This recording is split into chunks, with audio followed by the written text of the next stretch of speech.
মিষ্টি কুমড়া দিয়ে গরুর মাংসের এই রেসিপিটা আমাদের নরসিংদীতে খুবই জনপ্রিয় একটি রেসিপি, সেটা আপনাদের সাথে শেয়ার করবো। হ্যালো এভরিওয়ান, আসসালাম। প্রথমে মিষ্টি কুমড়া কাটার পালা। মিষ্টি কুমড়ার ছাল ছাড়িয়ে নিয়ে মাঝের যে আঁশগুলো থাকে সেগুলো ফেলে দিয়ে ছোট ছোট করে টুকরো করে কেটে নেওয়া হবে, আর পানি দিয়ে ভালো করে ধুয়ে পরিষ্কার করে নেওয়া হচ্ছে। মিষ্টি কুমড়া পরিষ্কার করার পরে গরুর মাংসগুলো পরিষ্কার করা হয়েছে এবং এগুলোকেও ছোট ছোট করে টুকরো করে কাটা হয়েছে যাতে মশলাগুলো ভালো করে মিশে।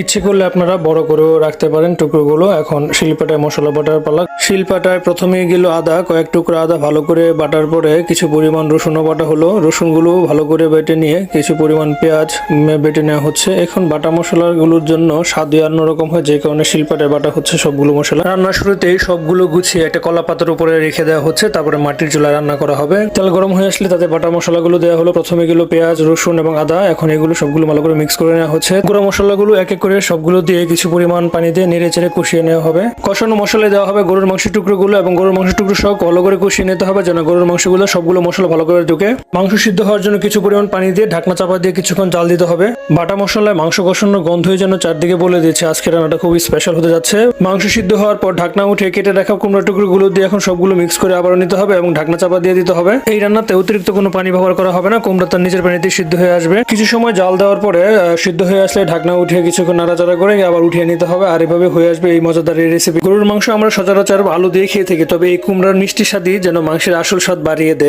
মিষ্টি কুমড়া দিয়ে গরুর মাংসের এই রেসিপিটা আমাদের নরসিংদীতে খুবই জনপ্রিয় একটি রেসিপি, সেটা আপনাদের সাথে শেয়ার করবো। হ্যালো এভরিওয়ান, আসসালাম। প্রথমে মিষ্টি কুমড়া কাটার পালা। মিষ্টি কুমড়ার ছাল ছাড়িয়ে নিয়ে মাঝের যে আঁশগুলো থাকে সেগুলো ফেলে দিয়ে ছোট ছোট করে টুকরো করে কেটে নেওয়া হবে, আর পানি দিয়ে ভালো করে ধুয়ে পরিষ্কার করে নেওয়া হচ্ছে। মিষ্টি কুমড়া পরিষ্কার করার পরে গরুর মাংসগুলো পরিষ্কার করা হয়েছে এবং এগুলোকেও ছোট ছোট করে টুকরো করে কাটা হয়েছে যাতে মশলাগুলো ভালো করে মিশে।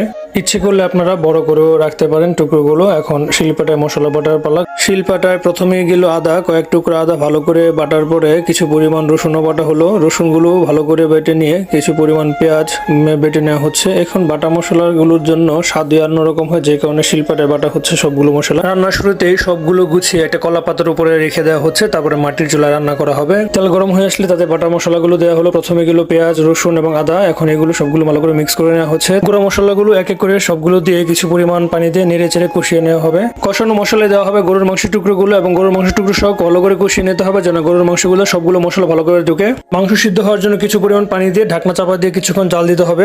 বাটা মশলায় মাংস কষানোর গন্ধই যেন চারদিকে বলে দিচ্ছে আজকে রান্নাটা খুবই স্পেশাল হতে যাচ্ছে। মাংস সিদ্ধ হওয়ার পর ঢাকনা উঠে কেটে রাখা কুমড়া টুকরোগুলো দিয়ে এখন সবগুলো মিক্স করে আবারও নিতে হবে এবং ঢাকনা চাপা দিয়ে দিতে হবে। এই রান্নাতে অতিরিক্ত কোনো পানি ব্যবহার করা হবে না, কুমড়া তার নিজের পানিতে সিদ্ধ হয়ে আসবে। কিছু সময় জাল দেওয়ার পরে সিদ্ধ হয়ে আসলে ঢাকনা উঠিয়ে কিছুক্ষণ নাড়াচাড়া করে আবার উঠিয়ে নিতে হবে, আর এভাবে হয়ে আসবে এই মজাদার এই রেসিপি। গরুর মাংস আমরা সচরাচর আলু দিয়ে খেয়ে থাকি, তবে এই কুমড়ার মিষ্টি স্বাদই যেন মাংসের আসল স্বাদ বাড়িয়ে দেয়।